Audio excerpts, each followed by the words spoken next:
Nous allons commencer notre session euh, et je voudrais, pour commencer, remercier les organisateurs, le CRCS, le CEPIAD et l'ensemble des partenaires qui vous accompagnent donc euh, dans ce séminaire.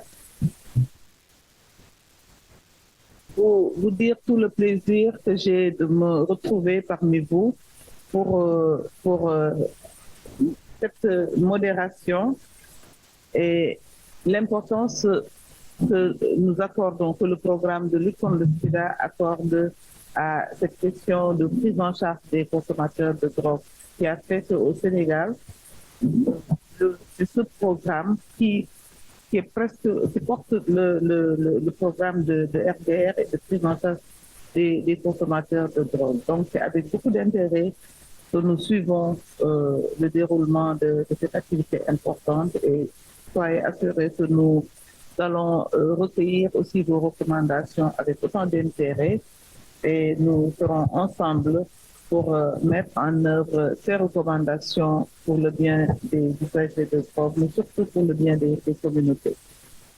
Alors, je vais introduire la première présentation qui sera faite par professeur Christian Ben Lardar, qui est professeur d'économie à l'Université de Lille en France.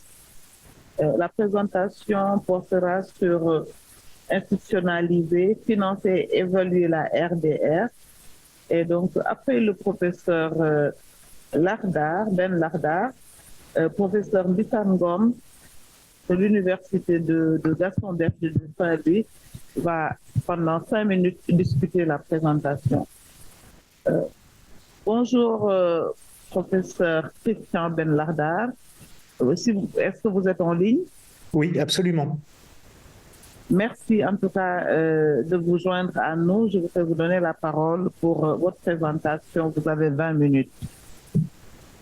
Je vous remercie beaucoup. Je voudrais commencer effectivement par remercier le comité d'organisation pour ces journées à Dakar. Je sais à quel point l'organisation de colloques est lourde et compliquée et nécessite beaucoup de travail. Donc vraiment merci pour ces journées.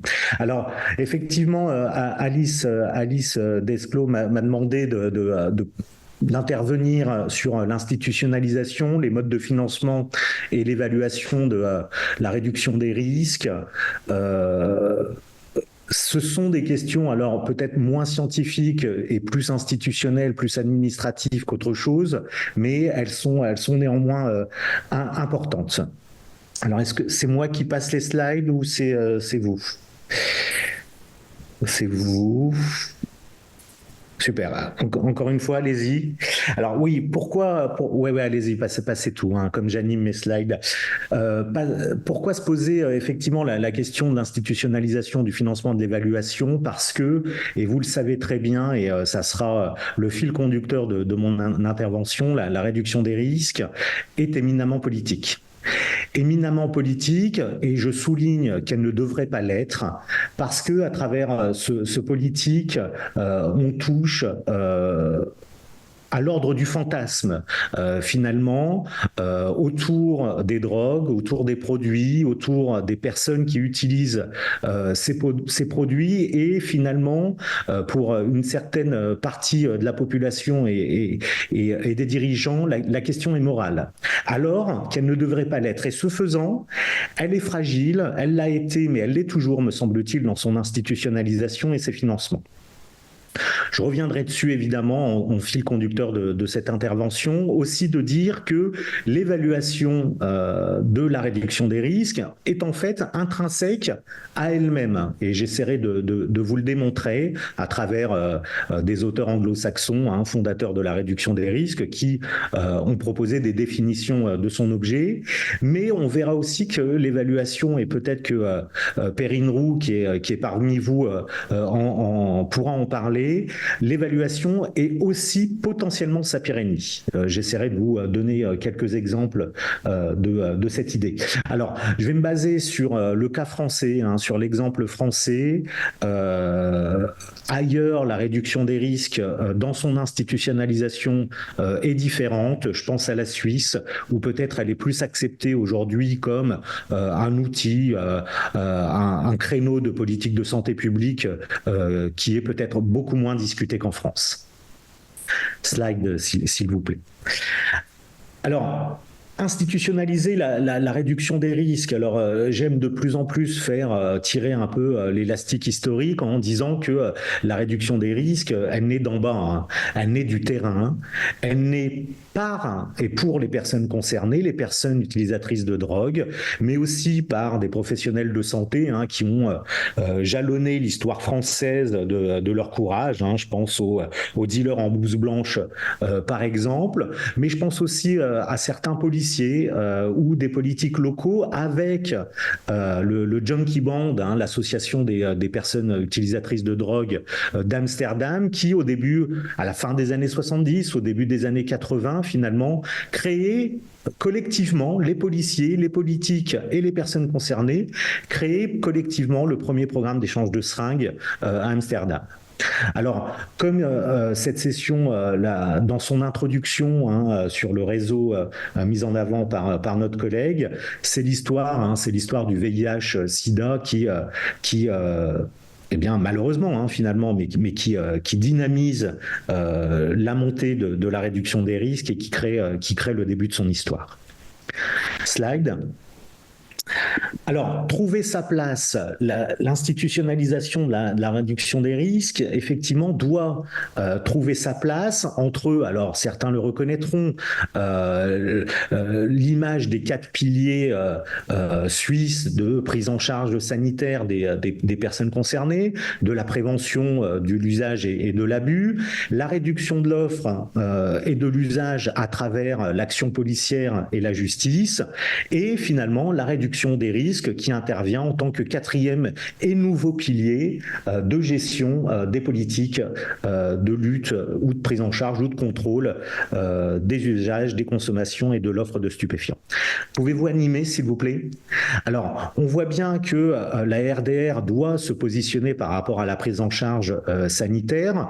La question, par exemple, de la prescription de Subutex ou de méthadone, est-ce que c'est de la réduction des risques? Est-ce que c'est de la prise en charge sanitaire? Ce sont encore des questions qui peuvent être posées, au même titre que le positionnement par rapport aux piliers prévention, qu'ils soient primaires, secondaires ou tertiaires. Effectivement, la réduction des risques est peut-être moins finalement de la prévention que de la promotion de la santé et de l'éducation à la santé. Par contre, ce qu'on sait, et la littérature scientifique l'a clairement documenté, c'est bien la place de la réduction des risques par rapport à l'action policière. Et ces 2 piliers de réduction de l'offre et de l'usage et de réduction des risques entrent très généralement en opposition. Comment expliquer à un policier qu'il ne doit pas interpeller une personne en détention de stupéfiants aux abords d'une salle de consommation à moindre risque? C'est compliqué. Ça se fait, mais c'est compliqué. Et c'est d'autant plus compliqué, effectivement, comme le cadre doré là, le montre, quand on se situe dans un cadre complètement prohibitionniste, toujours fondé en France sur cette fameuse loi du 31 décembre 70. Donc là, l'institutionnalisation de la réduction des risques, c'est aussi se créer une place autour de ces 3 autres piliers et dans un cadre prohibitionniste. Slide, s'il vous plaît. Alors, l'institutionnalisation, c'est aussi trouver son lieu d'implantation ou installer les CARUD étant les centres d'accueil et d'accompagnement à la réduction des risques de l'usage de drogue, ou installer les programmes d'échange de seringues, ou installer les salles de consommation à moindre risque. Alors, encore une fois, ce sont des problématiques largement débattues qui ont fait l'objet de de guidelines en France et en Europe, sauf que la population générale ne veut pas de ça dans son jardin, ne veut pas de ça dans son arrière-cour. Même les gens qui sont plus ou moins pour sont toujours réticents à voir s'installer un CARUD ou une salle de consommation en bas de chez eux. Ce qui veut aussi dire que l'institutionnalisation de la réduction des risques, elle doit passer par une large communication, un faire savoir, certainement un faire comprendre les actions, mais aussi et peut-être avant tout à dédiaboliser les produits, les personnes, les déstigmatiser, celles qui consomment et utilisent des drogues, et déstigmatiser aussi le fait de chercher à réduire les risques de la consommation.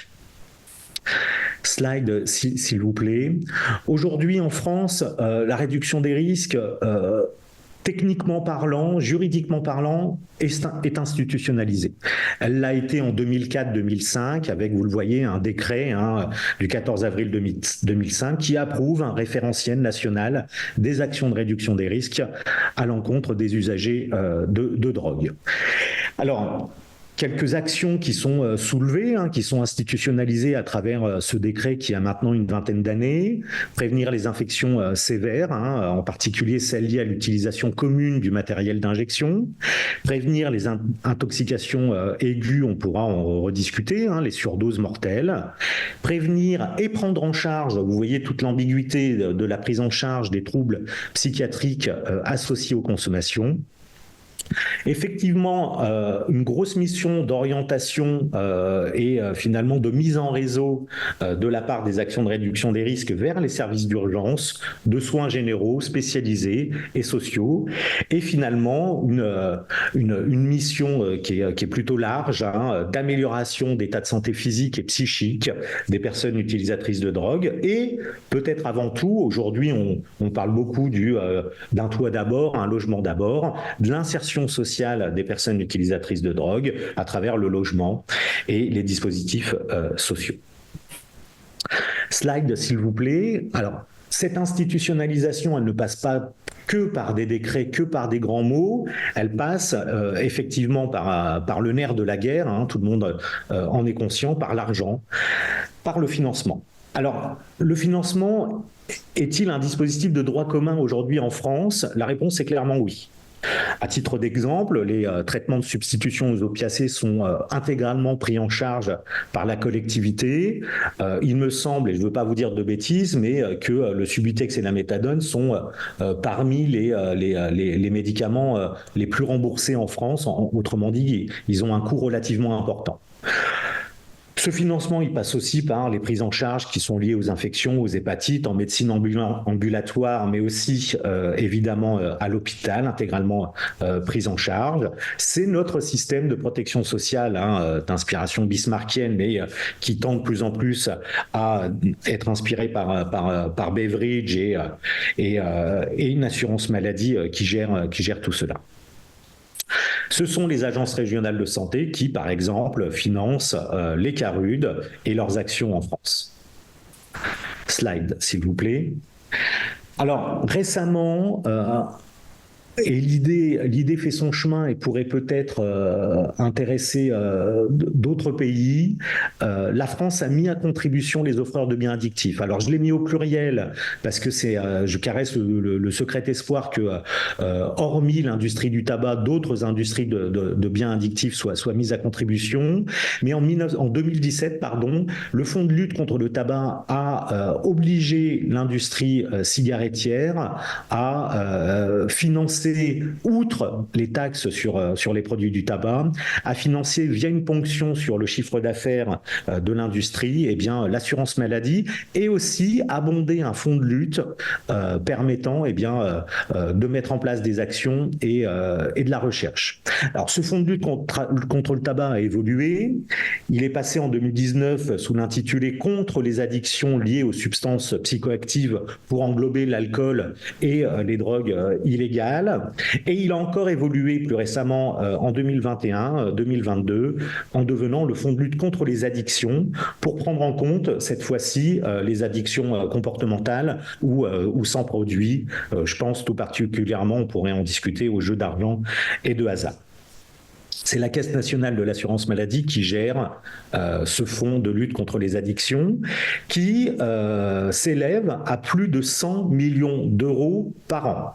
Alors, il me semble qu'en 2021, c'était 121 millions, en 2022, 112 millions, mais tout ça pour vous dire que ce sont énormément d'argent, c'est énormément d'argent qui alimente ce fonds et qui vient financer certaines actions de réduction des risques. Slide, s'il vous plaît. Alors, plus précisément, il permet de financer quoi ce fonds de lutte contre les addictions? Eh bien, comme il est indiqué, des actions locales, nationales, mais aussi internationales. Il finance la stratégie interministérielle de mobilisation et de lutte contre les conduites addictives, ainsi que le programme national de lutte contre le tabac.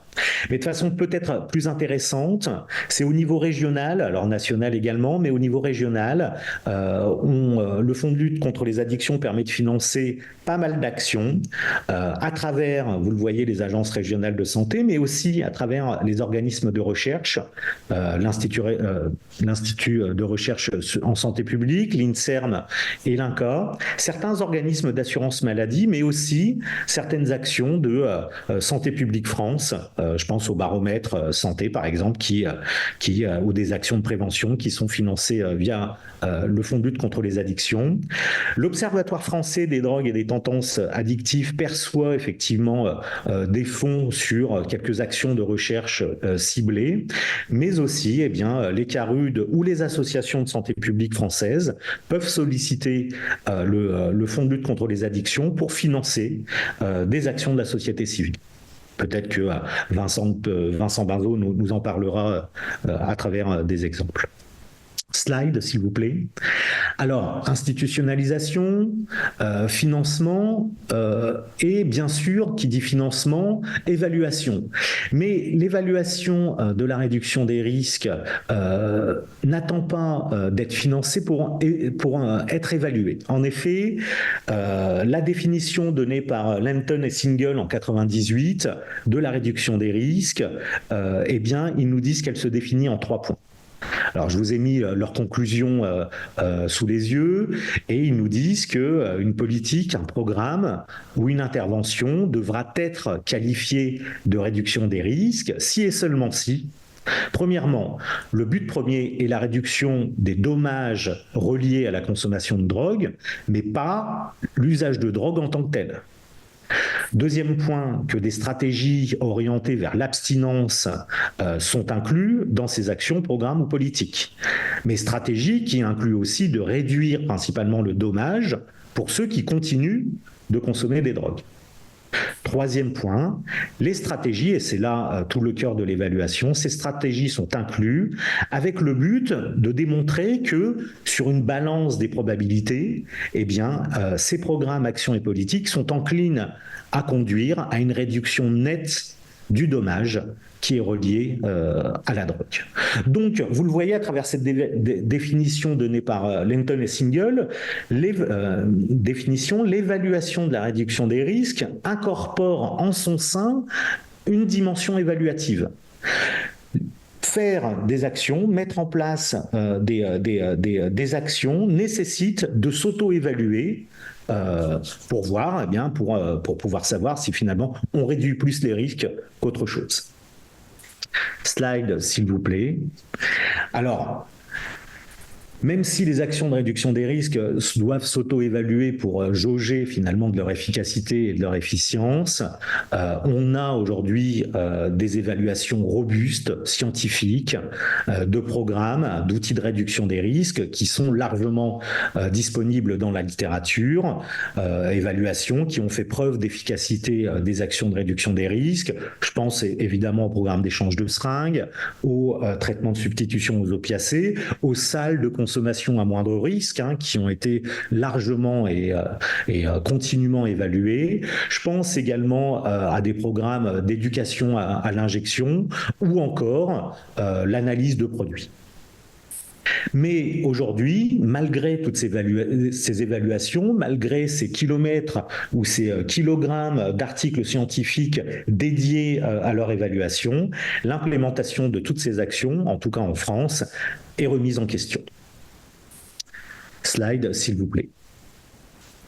Par exemple, et j'ai pris un exemple extrêmement récent, le mois dernier, en mars, enfin il y a 2 mois, au micro de France Inter, la secrétaire d'État, et je souligne parce que ça a de l'importance, à la citoyenneté et à la ville, non pas la santé, non pas l'intérieur, mais bien la secrétaire d'État à la citoyenneté et à la ville, Madame Sabrina Agresti-Roubache, eh bien revendiquer clairement d'avoir réussi à stopper un projet de salle de consommation à Marseille.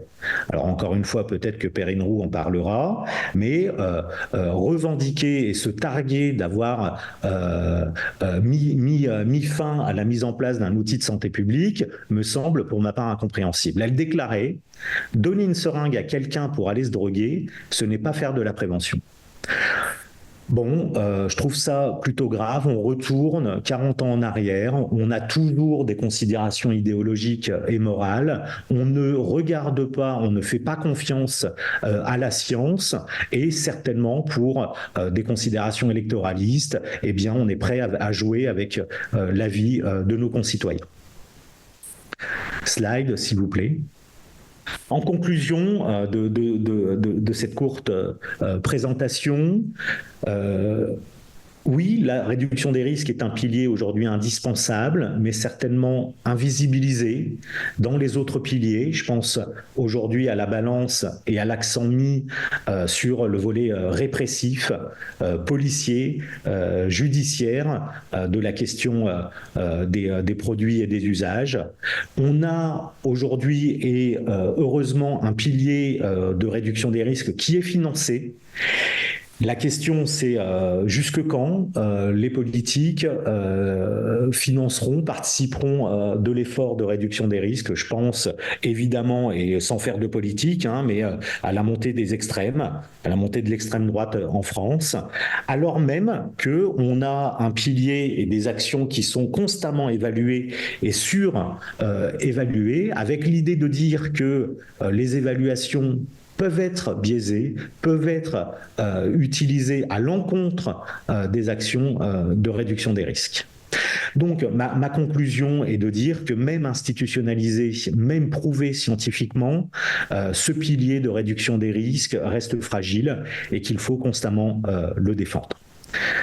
Je vous remercie.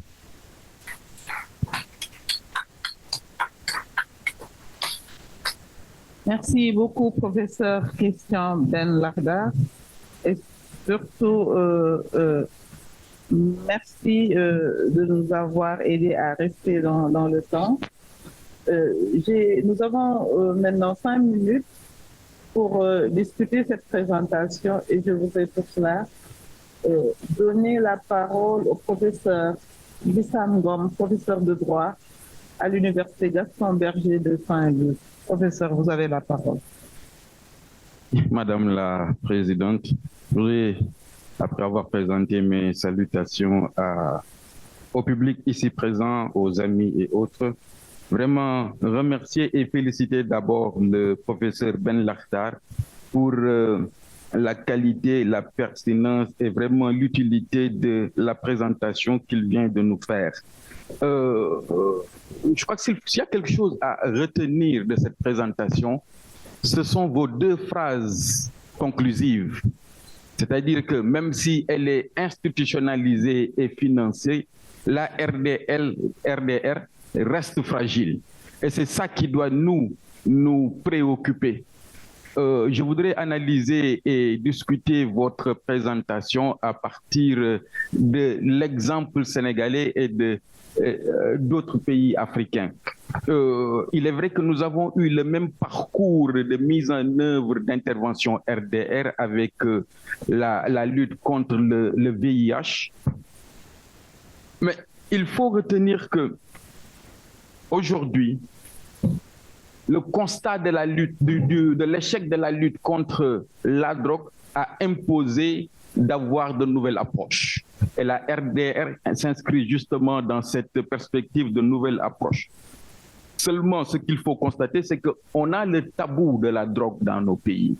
le tabou de la drogue, qui fait qu'il est très difficile d'intervenir auprès d'usagers de drogue, d'expliquer pourquoi on intervient auprès d'usagers de la drogue et pourquoi il est nécessaire de pouvoir donner des outils pour que justement ceux qui s'adonnent à la drogue puissent le faire dans une perspective de protection de leur santé, mais également dans une perspective de protection de la santé des communautés et de la santé de la population. Et donc, on voit ici les difficultés dans nos pays à institutionnaliser la RDR. Nous avons aujourd'hui des actions de RDR qui sont menées. Nous avons même des centres ou un centre qui fait de la réduction des risques avec des antennes délocalisées. Et ça met en évidence l'idée de fragilité, c'est que ces centres ne sont que tolérés parce qu'il y a aujourd'hui, il n'y a pas de base légale, il n'y a pas de base juridique pour l'existence de ces centres et pour la réalisation ou la mise en œuvre de programmes et d'activités de réduction des risques. Donc là, nous avons un premier élément de fragilisation. Le deuxième élément de fragilisation, c'est le financement. Aujourd'hui, les actions de réduction des risques qui sont menées sont particulièrement financées par, justement, vous l'avez dit, Madame la Présidente, la lutte contre le sida, la lutte contre le VIH. Et donc aujourd'hui, il suffit qu'il y ait un changement de paradigme, qu'on décide de mettre moins d'argent pour la lutte contre le VIH, ça aura un impact sur l'action ou les activités de réduction des risques. Et ça, c'est un deuxième élément. Le deuxième élément également, je parlerai tout à l'heure des solutions que nous avons proposées. Le deuxième aspect, c'est que quand on envisage la RDR, il y a des actions de réduction des risques dont vous avez fait dont vous avez fait cas, qui ne peuvent pas être mises en œuvre chez nous. Vous avez parlé de salles de consommation à risque modéré. Ce n'est pas possible chez nous. Le tabou empêche d'avoir des salles où des individus pourraient aller consommer de la drogue. Dernier élément de fragilité, c'est l'évaluation. Vous l'avez dit également. L'évaluation a un impact à la fois positif et négatif sur la réduction ou sur la mise en œuvre d'activités de réduction des risques. Parce qu'il faut justement pouvoir démontrer quotidiennement, de façon permanente, l'efficacité des actions que l'on mène. Quel est l'impact des actions de réduction que l'on mène sur d'abord la population d'usagers de drogue, mais également sur la santé des populations usagères de drogue. Et à partir de ce moment,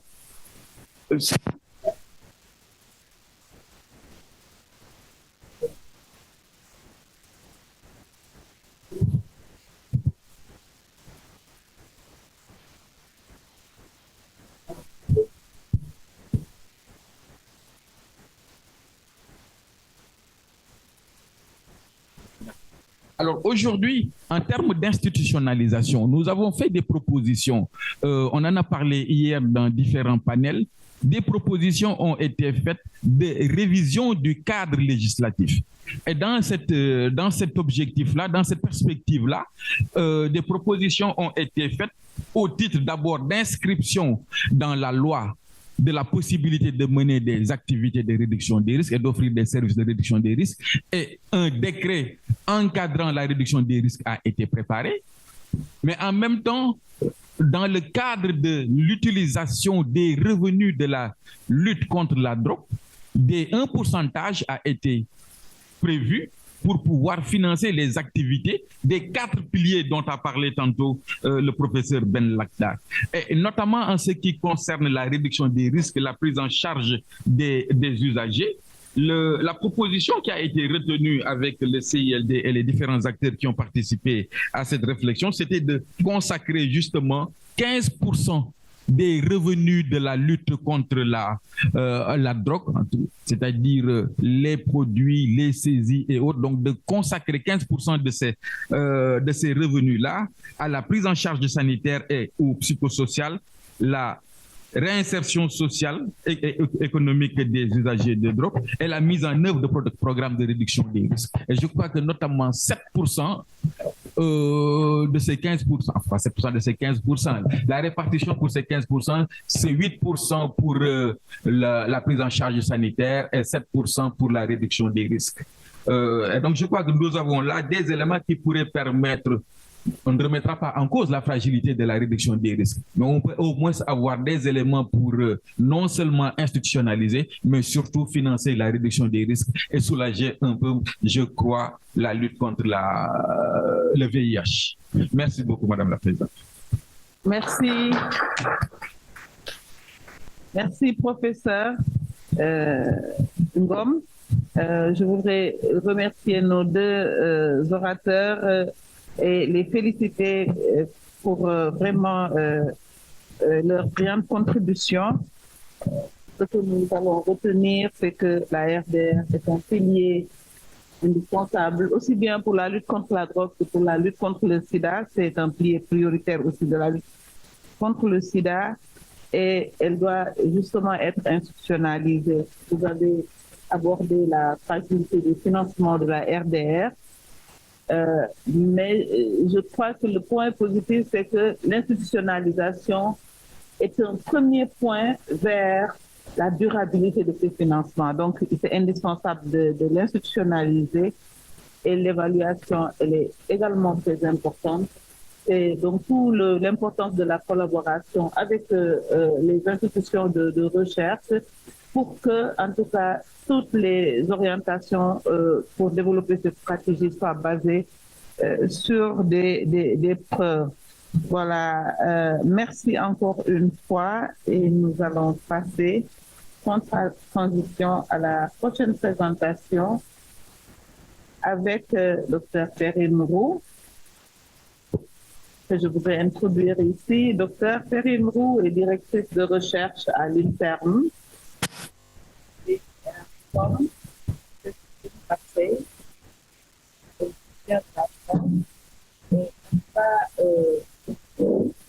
Parler de la RDR basée sur les faits, perspective de recherche scientifique, la présentation de l'auteur Perrine Roux va ensuite fait par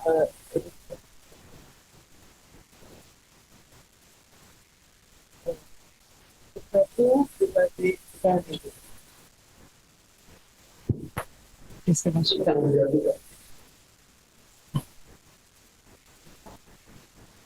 Ah, c'est ça. Ok, super. Merci beaucoup. Merci. Je vous tenais d'abord à remercier Alice Desclos qui m'a invité à participer à ce colloque. Merci également à tous les partenaires du congrès. Merci à Gauthier pour son accueil et son humour indéfectible. Donc, je vais vous présenter des propos donc, qui font un peu la continuité de la présentation de Christian sur l'évaluation de la réduction des risques, qui est effectivement un sujet sensible. La réduction des risques basée sur les preuves. Ah, c'est un joli mot. Effectivement, les preuves, c'est compliqué à produire et ça peut en effet être un frein à l'acceptation de la réduction des risques parce que ça challenge beaucoup la science d'évaluer la réduction des risques. Je voulais commencer d'abord par une définition de la réduction des risques. Christian en a donné une. Je pense qu'il y a autant de définitions que de personnes qui participent à la réduction des risques. C'est parfois un peu le problème. Donc, je vais vous en donner une qui est assez générale, mais qui aussi explique un peu les différentes dimensions de la réduction des risques. Et c'est important de comprendre cette définition, à la fois pour accepter ce qu'est la réduction des risques et pour pouvoir l'évaluer d'une manière adaptée. Donc, la réduction des risques, c'est une stratégie ou une approche de santé publique et de promotion de la santé qui vise à réduire les risques liés à l'usage de drogue, les conséquences négatives donc de l'usage de drogue.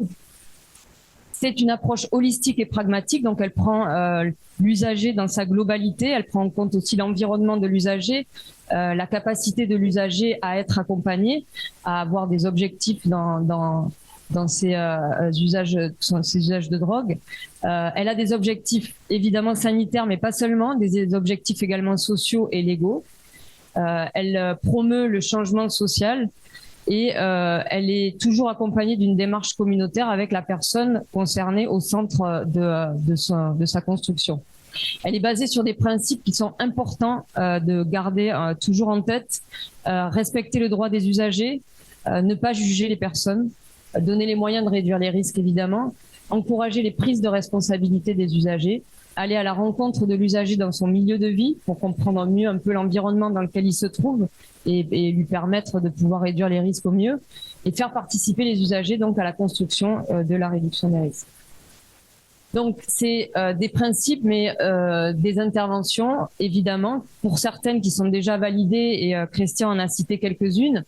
On peut se dire que ces trois ici, le programme échange de seringues, les traitements de substitution et les salles de consommation, ont été largement évalués, ont apporté des données probantes qui nous permettent aujourd'hui donc de les déployer, mais malheureusement ça n'est pas vrai dans tous les contextes. Donc les programmes échange de seringues ont montré leur efficacité pour réduire les pratiques à risque liées à l'injection évidemment, mais aussi la transmission du VIH. Les traitements de substitution aux opiacés, la buprenorphine, la méthadone, mais il y a également d'autres TSO aujourd'hui comme les morphiniques, il y a d'autres modes de voies d'administration comme l'injectable.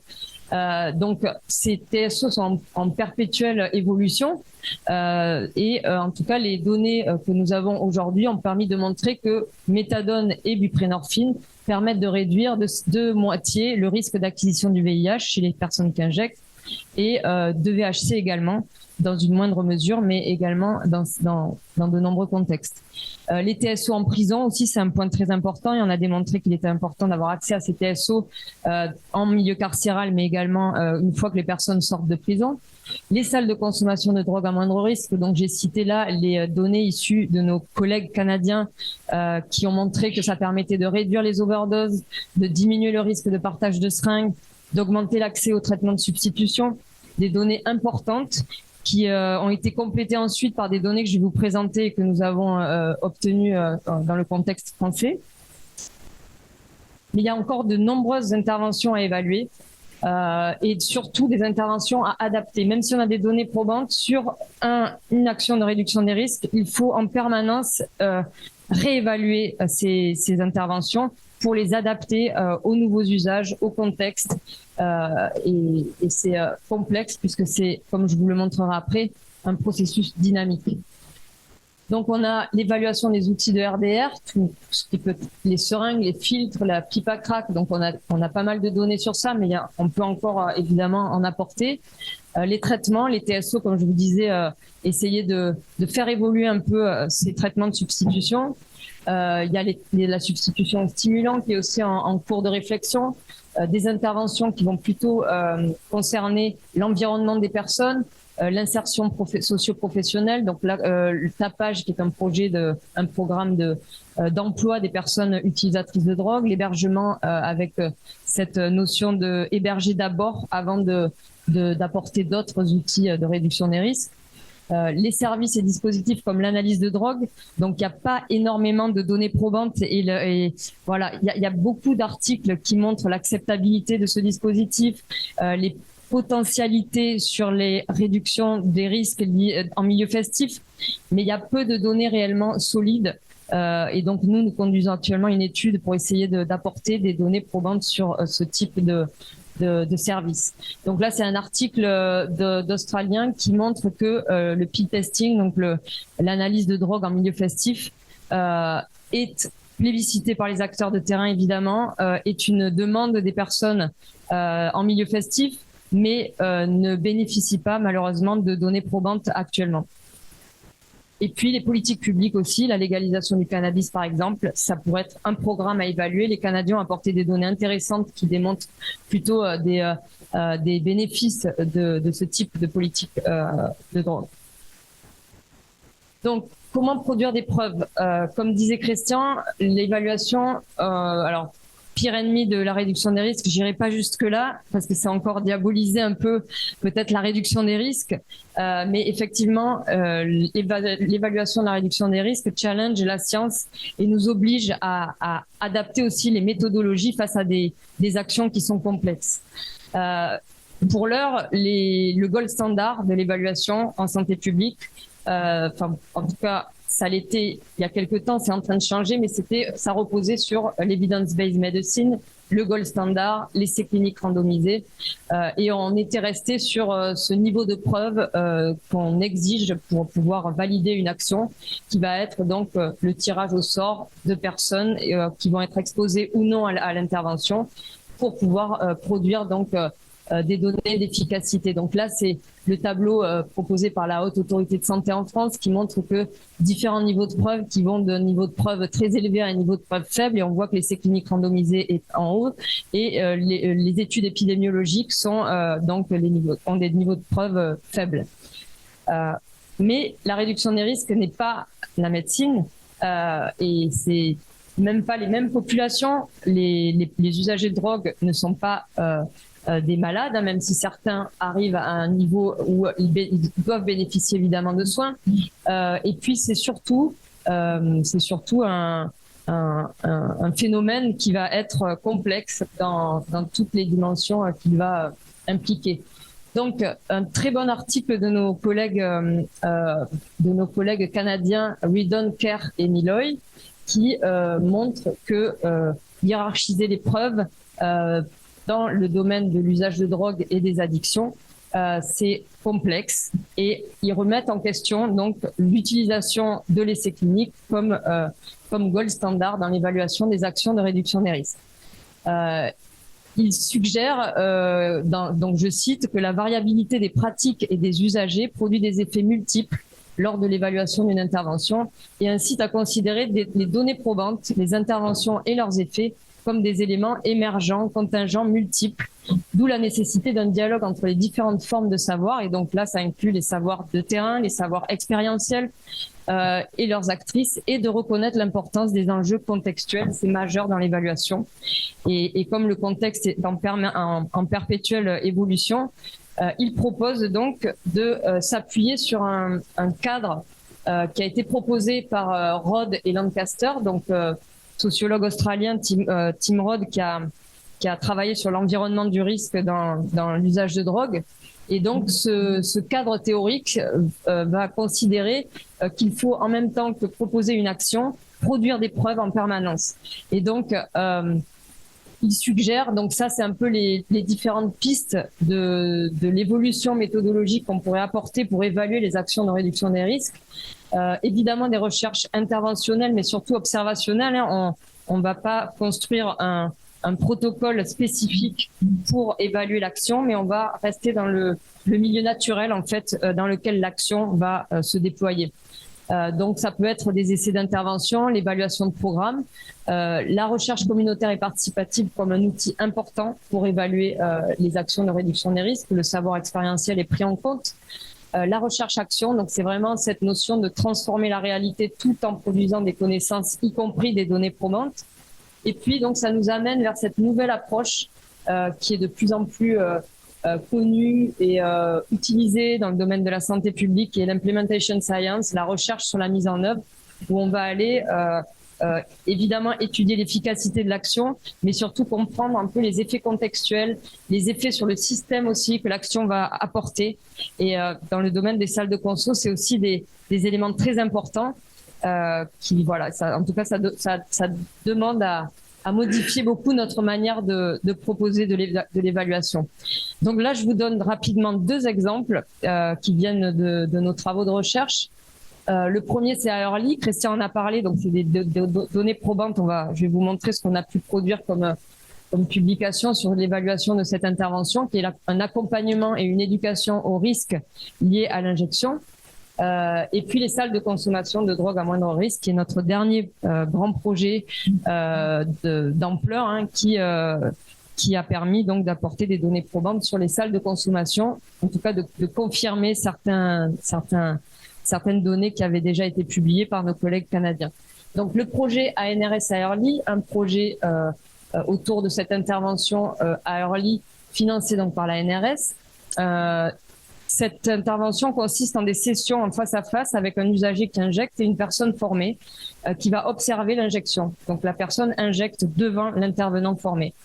Cet intervenant va suivre un peu une checklist, en tout cas une liste de bonnes pratiques sans intervenir au départ, pour ensuite débriefer avec l'usager pour essayer de modifier les pratiques.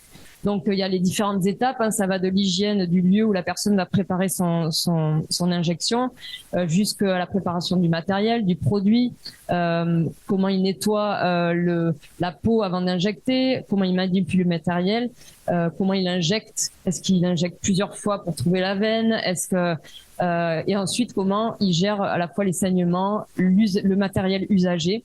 Et au cours, donc, à l'issue de cette observation, il y a une discussion, un échange pour travailler sur les pratiques, mais aussi pour apporter des informations importantes autour de l'accès aux soins, au dépistage de VIH, du VHC. Donc, nous avons évalué, donc protocolisé cette intervention et nous l'avons évaluée avec Aide et Médecins du Monde, hein, qui ont été vraiment les associations communautaires qui ont permis de construire cette intervention. Nous avons utilisé un essai d'intervention en cluster avec la participation de 17 CARUD, donc des centres de réduction des risques. Nous avons, alors il n'y a pas eu de randomisation, c'était compliqué, mais nous avons essayé de faire en sorte que cette randomisation soit prise en compte par les méthodes utilisées. Et donc, nous avons comparer des personnes qui ont été exposées à l'intervention et d'autres non. Nous avons pu publier des données importantes qui montraient la diminution des pratiques à risque, des complications locales, une amélioration de l'accès au dépistage VHC. Et donc, ces données scientifiques ont été reprises par les associations pour travailler sur un plaidoyer et pour modifier la loi de 2016 qui permettait d'inclure dans les services de réduction des risques l'accompagnement à l'injection. Malheureusement, aujourd'hui, l'action est difficile encore à déployer. Il y a quelques CARUD qui le font, mais ça n'est pas encadré par un cadre légal suffisamment clair. Donc voilà, les questions, c'est est-ce que ça vient d'un manque de volonté politique? Est-ce qu'il faudrait continuer le plaidoyer? Voilà, c'est ce que Christian expliquait en conclusion. On a des données, mais malheureusement, la réduction des risques est fragile. Et on va essayer ensuite, je vais essayer de vous montrer un peu comment peut-être on pourrait améliorer l'utilisation de ces données probantes. Le projet Cosinus, donc, qui était lui destiné à évaluer les salles de consommation de drogue à moindre risque, qui ont ouvert en France en 2016. Ces salles de consommation donc consistent en un lieu qui va être dédié à l'injection, qui va permettre à l'usager d'avoir un environnement sécurisé pour pouvoir injecter, mais aussi pour pouvoir avoir accès à du matériel stérile, des informations, des services adaptés à tous ses besoins, qui sont multiples. Et donc là, vous avez en bas les deux salles de consommation, une donc à Paris, portée par l'association Gaïa, et une à Strasbourg avec l'association Argos. Donc nous avons fait plusieurs hypothèses en lien avec ce qu'on savait déjà de la littérature, mais nous avons aussi, nous sommes allés un peu plus loin dans les critères que nous avons évalués. Est-ce que le fait d'être exposé à ce dispositif permet une réduction des pratiques à risque, des overdoses, des abcès, l'injection dans l'espace public et la question aussi des délits qui est un sujet important pour l'acceptation de ces dispositifs. Donc rapidement, on a mis en place une cohorte. Donc là, c'est une cohorte observationnelle. Hein, nous avons suivi des personnes qui injectent des drogues pendant 1 an avec des questionnaires à l'inclusion à 3 mois, 6 mois, 12 mois. Nous avons comparé 2 groupes. Un groupe qui était recruté à Bordeaux et Marseille, villes où les salles n'existaient pas, n'existent toujours pas d'ailleurs. Et puis un groupe qui a été recruté dans les salles de consommation à Paris et Strasbourg. Nous avons pu montrer des résultats très, très intéressants avec des méthodologies qu'on a dû adapter parce qu'on n'a pas de randomisation. Donc, on a pareil utilisé une méthode pour pouvoir satisfaire les exigences de l'évaluation. Une réduction donc de 11% à 1% sur les pratiques à risque. Les abcès, 14% à 3%. Overdose non fatale, 3% à 1%. Passage aux urgences, 41% à 17%. Les délits de 23% à 3% et l'injection dans l'espace public de 27% à 12%. Donc, on a publié de très jolis articles, l'un donc dans des revues tout à fait correctes. Nous avons, il y a quelques jours, eu la réponse de BMC Public Health qui publie donc les résultats du coût-efficacité de ce dispositif. Un rapport public qui est accessible en ligne avec vraiment le détail de tous ces résultats. ces données probantes donc, ont quand même permis de passer à l'action publique en permettant que le Conseil d'État valide les salles de consommation de drogue à moindre risque dans le dispositif de réduction des risques français, qu'ils ont renommé Halte Soins Addiction parce que c'est plus acceptable que salle de consommation, ce qui est évidemment des choses importantes pour améliorer l'acceptation du dispositif en France. Et malgré ces preuves recueillies auprès des personnes utilisatrices de drogue, donc des données qui sont quand même reconnues comme de niveau important, eh bien les autres projets de salles de consommation ont été interrompus pour des raisons on n'a pas d'explication très claire, mais on a une idée de pourquoi ces salles de consommation n'ouvrent pas dans d'autres villes. Christian a cité le phénomène pas chez moi, donc il y a eu un lever de bouclier de tous les opposants, des riverains, et donc est-ce que c'est un problème de preuve, un problème de plaidoyer, un problème politique? C'est complexe et je pense que c'est pas parce que c'est un challenge d'évaluer ce dispositif qu'il faut pas le faire. Je pense qu'il faut vraiment aller remettre aussi les sciences sociales au centre de l'évaluation, aller questionner un peu des zones un peu d'ombre dans la mise en place de ces dispositifs. Je pense aux riverains, je pense aux institutionnels. Et ça fait écho à la réflexion de Michel Kazachkine qui nous expliquait qu'il était étonné de voir si peu d'études auprès des institutionnels et des politiques de acceptabilité de la réduction des risques. Et je pense qu'il y a un rôle à jouer des sciences sociales dans la production de ce type de connaissances. Donc, comment utiliser ces preuves? Une question, ça va être comment faire en sorte que le plaidoyer soit suffisamment important pour qu'il y ait une transformation sociale. Donc, place centrale des savoirs issus du terrain et des personnes utilisatrices de drogue. Le rôle majeur des sciences sociales, donc pour comprendre comment produire ces preuves et comment faire en sorte qu'elles soient utilisées et servent à la transformation. Il y a donc l'implication des acteurs locaux et pas seulement l'implication des usagers eux-mêmes, mais aussi des citoyens, des riverains.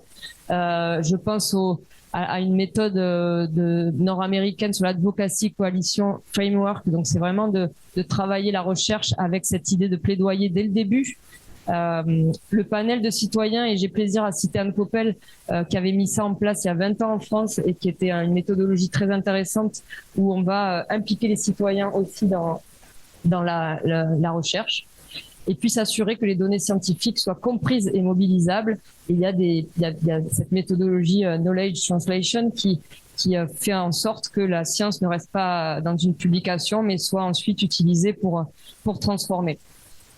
Donc, rapidement, 2 minutes, ça ira, je vais peut-être dépasser d'1 minute. Mais, en conclusion, mais c'est pas tout à fait la dernière slide. Ce que je souhaiterais retenir, c'est l'importance de co-construire les interventions à des fins d'évaluation, adapter la méthodologie, favoriser les approches mixtes, c'est vraiment important. Les sciences sociales, construire des indicateurs avec les personnes concernées et cette adaptation aux enjeux dynamiques de la réduction des risques, prise en compte des dimensions socio-écologiques, et je pense aux riverains dans la mise en place d'une salle de consommation. Penser à l'utilisation des données, donc pour pouvoir faire du plaidoyer. Ça fait écho un peu au travail de Marie Dos Santos, je ne sais pas pour citer nos travaux, mais le photovoix comme un moyen de faire du plaidoyer, produire des connaissances tout ensuite en étant capable de sensibiliser les personnes aux résultats de la recherche. Et donc, je finis sur ça, et après, je vous embête plus. Vous avez vu ce petit logo dans tous les visuels de la conférence, le réseau AREN, et voilà, vous vous demandiez avec impatience ce qu'était ce réseau. Donc, c'est un réseau pour lequel on a été financé par l'IRESP Elenka en France, qui vise à rassembler des chercheurs et des associations d'autosupport pour produire des connaissances scientifiques. C'est composé actuellement, j'ai peut-être pas mis à jour, mais 5 associations d'autosupport françaises, 10 équipes de recherche multidisciplinaires. Christian Benlagdar en fait partie, Vincent Benso en fait partie aussi, Alice en fait partie, Rose André, Idrissa, voilà, tout. Il y a ce volet aussi Afrique de l'Ouest qu'on a souhaité associer au réseau. Et j'espère qu'on aura l'occasion de l'affirmer. Et l'idée, c'est vraiment de développer des projets de recherche et aussi un plaidoyer fondé sur les preuves. Donc, vous avez le site internet qui est accessible. On a mis en place des séminaires pour travailler sur qu'est-ce qu'on veut produire comme données, quelle recherche on veut mettre en place. Ça a été très fructueux, plein de discussions très intéressantes. Des workshops en ligne qui ont traité de sujets un peu très réduction des risques, le GHB-GBL, état des lieux et enjeux, visibiliser la réduction des risques avec la photo en milieu festif, et la question des légendes urbaines, question très importante dans le domaine des drogues, puisque les drogues bénéficient de nombreuses légendes urbaines, et j'en ai entendu quelques-unes pendant ce colloque aussi. Et je finirai sur cette diapo où on a réussi à avoir un numéro spécial à Rennes dans le journal Harm Reduction Journal, qui permettra de montrer les travaux issus de ces différents membres. Et donc il y a Rose-André et Alice qui aussi on participe au travers d'un article sur le travail de Rose-André sur les femmes à Dakar. Voilà, et puis je vous remercie pour votre attention.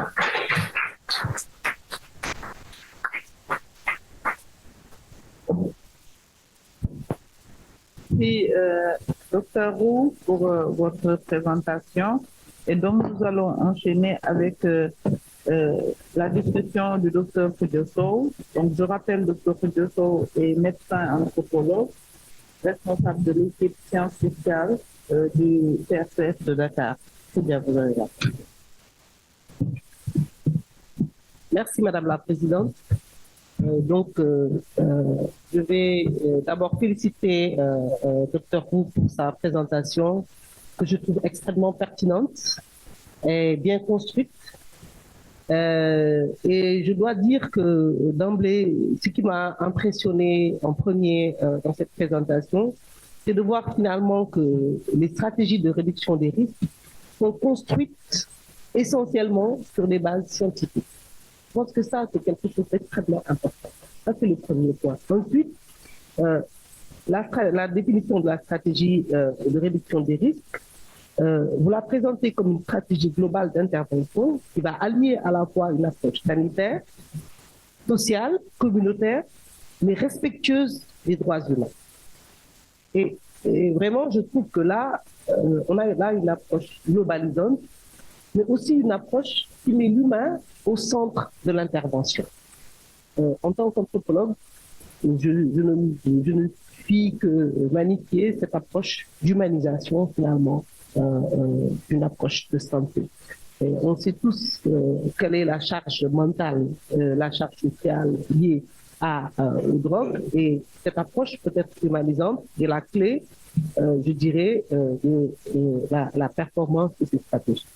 Le deuxième point, c'est de dire que finalement, vous partez des exemples très concrets en disant finalement comment vous avez construit ces preuves à travers différentes recherches, en donnant des exemples très concrets, notamment tout ce qui est le TSO, tout ce qui est échange des seringues. Ce ne sont pas des stratégies qui sont sorties du néant, et vous le montrez bien à travers des différentes recherches qui respectent tous les processus.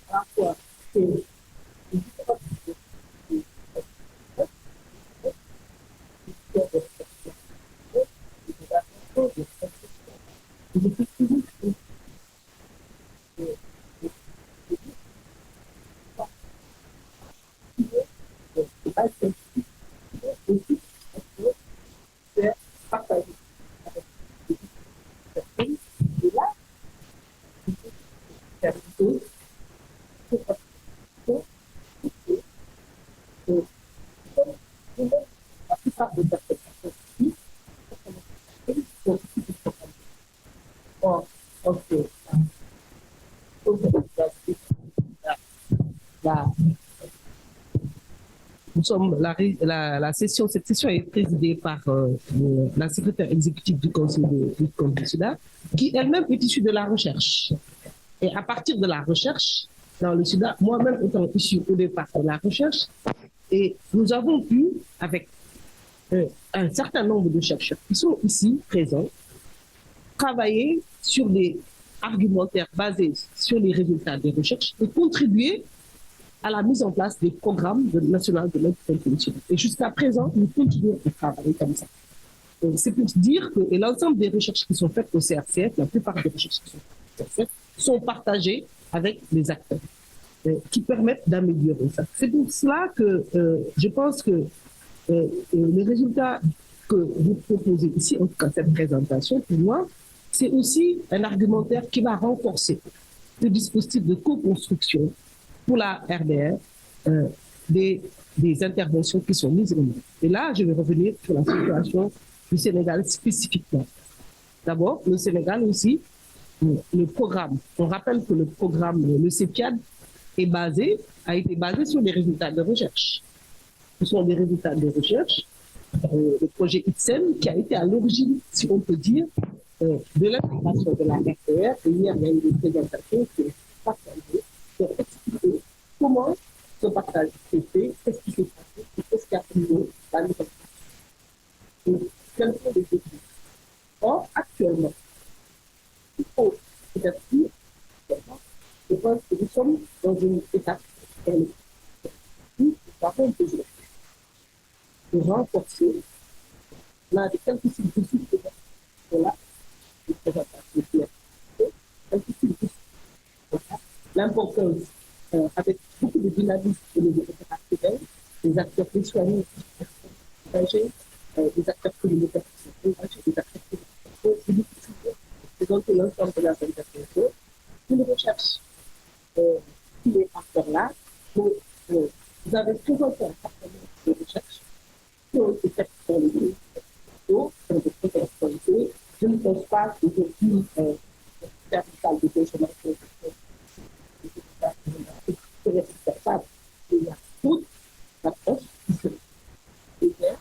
Nous avons eu des acteurs de recherche qui ont énoncé des thématiques de recherche qui sont pertinentes et qui pourraient être mises en œuvre.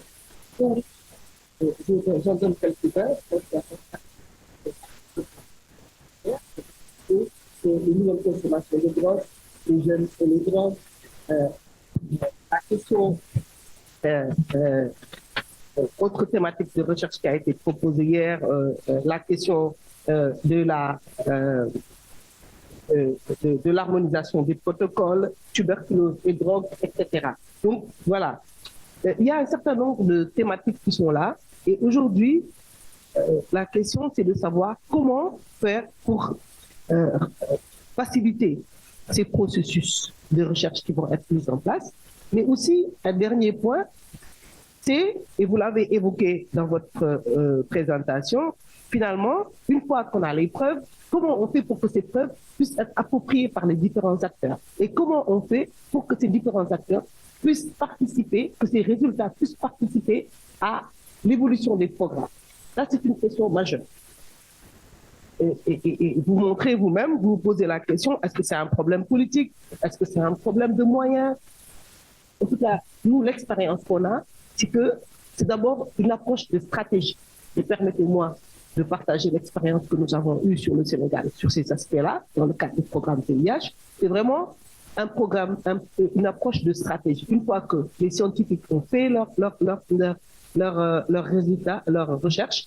Et vous parlez aussi de l'approche de co-construction. Je crois que la co-construction, c'est quelque chose qui est essentiel dans l'utilisation des données de recherche. Co-construction, participation conjointe des chercheurs et des acteurs de santé publique, recherche opérationnelle. Je rappelle que les principes de la recherche opérationnelle nécessitent l'implication des acteurs de santé publique dans les recherches pour faciliter l'utilisation des résultats de recherche. Et c'est ce qui est fait très souvent. Mais ici, je crois que sur le programme des usagers de drogue au Sénégal spécifiquement, il est important de renforcer cet aspect-là. Donc, ce que je pourrais dire en conclusion, c'est que votre présentation montre vraiment la valorisation de cette approche interdisciplinaire, multidisciplinaire, avec une approche de responsabilisation, en mettant au centre et au cœur le respect des droits de l'homme, la valorisation des personnes, parce que tout ce que vous avez expliqué ici, c'est vraiment que finalement les pairs, l'implication de ces groupes sous support de ces associations des usagers dans le cadre de la recherche permettent d'améliorer véritablement l'acceptabilité, mais aussi ces programmes. Donc voilà, je voudrais encore une fois renforcer, vraiment vous dire que votre présentation va être pour nous un argument, un outil de plaidoyer, qu'elle va être aussi utilisée dans le cadre de la démarche. Et terminer sur ce que vous avez dit, qui me semble extrêmement important, c'est aussi ce panel de citoyens, c'est l'implication des différents acteurs, cette approche de démocratie sanitaire. Je ne peux pas ne pas prononcer ce mot de démocratie sanitaire qui me semble au cœur d'une nouvelle démarche aujourd'hui, avec bien sûr l'utilisation des sciences sociales, qui sont des acteurs essentiels et de la recherche de sciences sociales, qui sont au cœur de cette pluridisciplinarité et de cette interdisciplinarité. Voilà quelques mots que je voulais prononcer en vous remerciant encore de votre présentation. Vous avez la parole.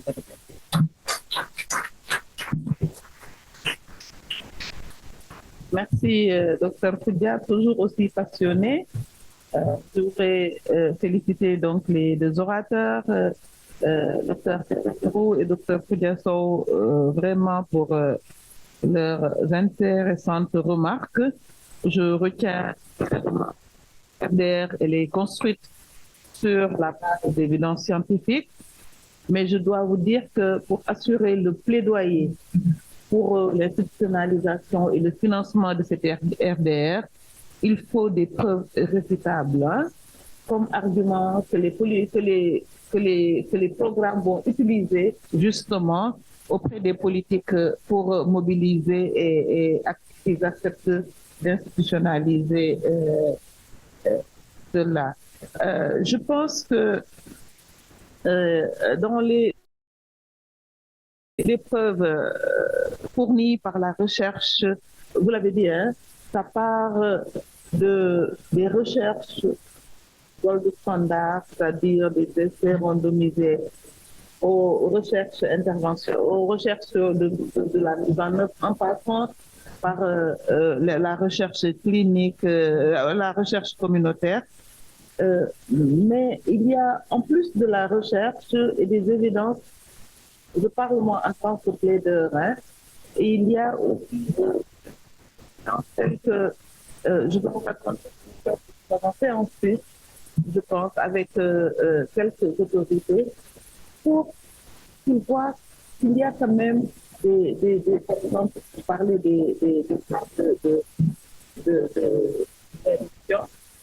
y a des modèles qui fonctionnent. Donc, les politiques ont besoin d'évidence, ils ont besoin de voir qu'il y a des choses qui fonctionnent, de voir en tout cas que les actes sont basés sur des résultats de recherche. Et je pense que la recherche, elle doit également continuer dans ce cadre-là, parce que c'est comme une des dernières stratégies. Je dis toujours que c'est la dernière stratégie, et donc nous devons continuer à réfléchir, à chercher l'innovation, à chercher de nouvelles solutions, de nouvelles interventions, et à contextualiser à chaque fois ces interventions. Donc, on l'a dit, il y a peut-être des interventions qui ont fonctionné, des contextes qui vont mieux fonctionner chez nous, et il faudra certainement voir dans quelle mesure contextualiser, garder l'essentiel et voir dans quelle mesure les mettre dans notre contexte. En tout cas, la discussion elle est intéressante. Nous devons, comme je l'ai dit, avec beaucoup d'intérêt. Vraiment, je vous prie pour félicitations à vous et à Koudia pour avoir discuté donc en tout cas ces réflexions. Nous soutenons la science dans le cadre de notre programme. La RDR, une stratégie en tout cas pour le cadre du VIH, du programme sénégalais, basés sur des recherches. Et donc, je peux vous dire que nous avons toujours utilisé ces résultats pour convaincre les politiques à investir et à nous soutenir dans la lutte contre le sida. Merci. Et nous passons à la dernière présentation de cette session. C'est une présentation sur prévention, analyse de substances, Internet, espace festif, nouveaux terrains et outils de RDR par Vincent Benso, sociologue, association Technoplus et Asud Paris France. Et cette présentation sera discutée par Madame Ndiouk Aminata Sarr, qui est toxicologue au centre antipoison. Je voudrais appeler donc Aminata.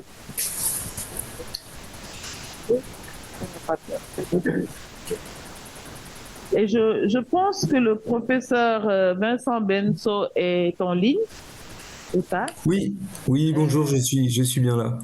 Bonjour professeur, merci de nous rejoindre ce matin.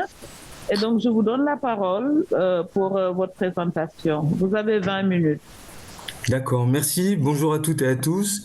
Et merci de me permettre de vous parler en distanciel.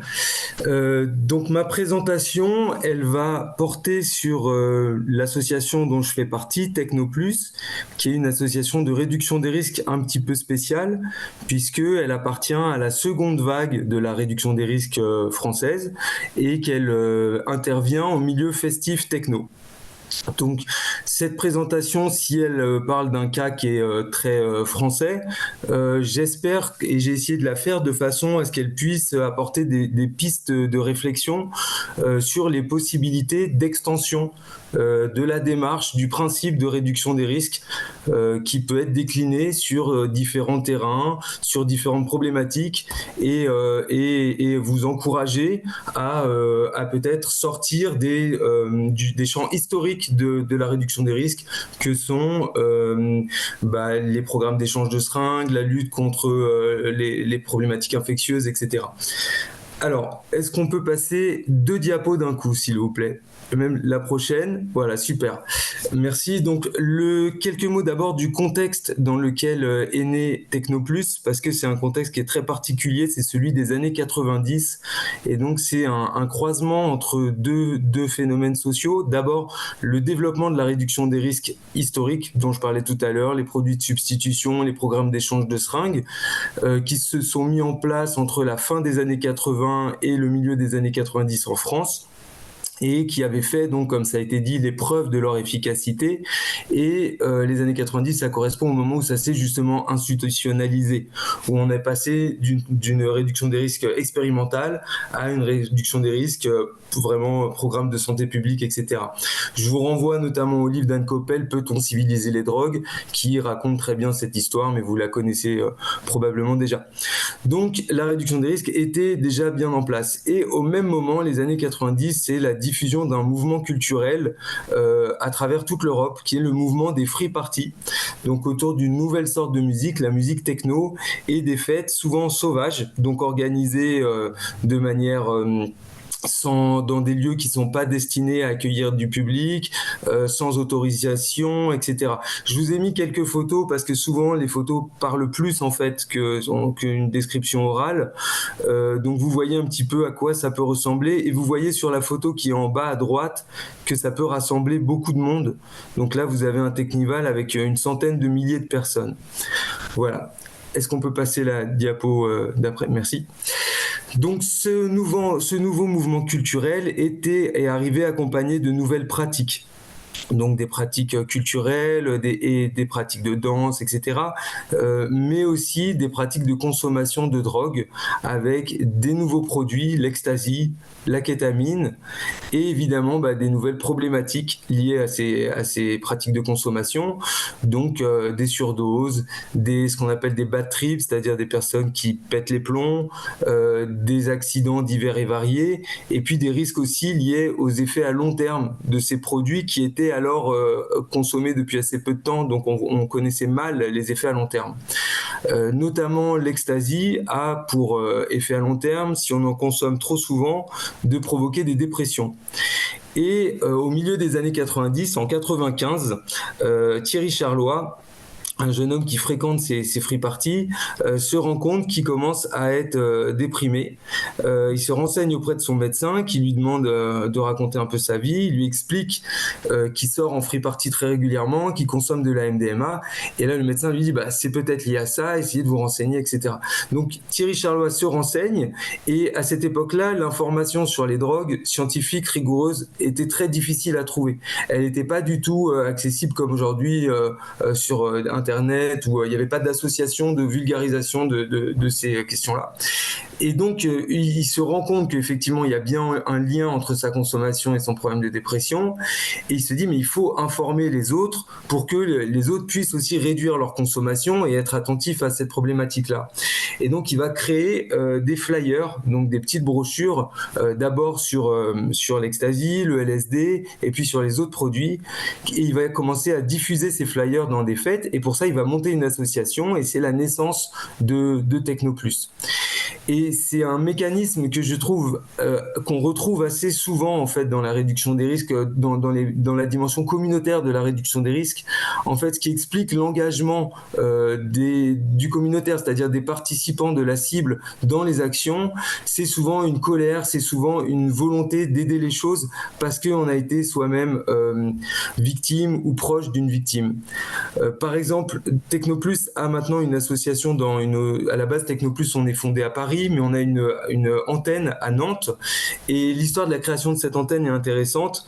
C'est un bénévole de Technoplus qui est parti vivre à Nantes. Et il a continué à aller dans des fêtes, dans des free parties. Et lors d'une de ces free parties, il y a eu un décès. Un jeune homme qui a fait une surdose et qui est mort. Et évidemment, ça a créé beaucoup d'émotions.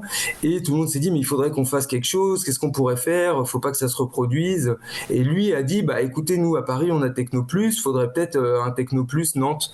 Et ça a aggloméré, comme ça, avec cette émotion, cette colère, ça a aggloméré des volontés individuelles. Et ils ont pu créer une association, une antenne de notre association qui existe maintenant depuis 15 ans. On voit aussi qu'on a beaucoup de bénévoles qui ont eu autour d'eux des proches qui ont eu des overdoses ou qui ont un conjoint qui est décédé suite à une consommation, etc. Et en fait, ça rejoint un des slogans de l'association ACT UP. Vous avez peut-être entendu parler du magnifique film 120 battements par minute qui retrace un peu ACT UP dans les années 80-90 et un de leurs slogans c'est colère égale action et c'est vraiment quelque chose d'important si on veut réussir à construire des dynamiques communautaires dans la réduction des risques, c'est permettre à cette colère, à ces volontés de s'exprimer.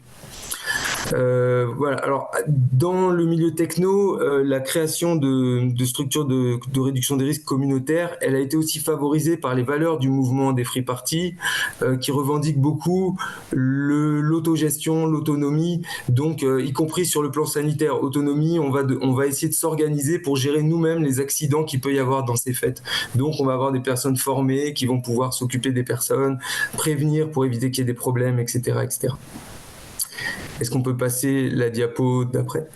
Merci. Donc là, vous avez un florilège de certains de nos flyers. On en a d'autres. Petit à petit, on a augmenté les thèmes sur lesquels on en a fait.